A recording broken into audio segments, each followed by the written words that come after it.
आहेत. अरे मी आपण शिकलोय कुठे गेलं. शब्दांच्या पलीकडे दत्तनामाचा करुणी गजर हो, दत्तनामाचा करुणी गजर होईन मी. त्यांचंही नाव महेशच आहे, म्हणजे कलेश्वरच प्रत्यक्ष आले असं म्हणण्याला काही हरकत नाही. माझे चित्त हे श्री दत्त, हे श्री दत्त, हे श्री दत्त. दिगंबरा दिगंबरा श्रीपाद वल्लभ दिगंबरा.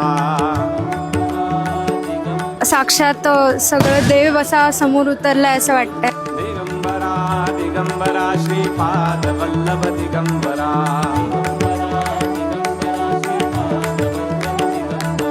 श्रीपाद वल्लभ दिगंबरा, श्रीपाद वल्लभ दिगंबरा, श्रीपाद वल्लभ दिगंबरा.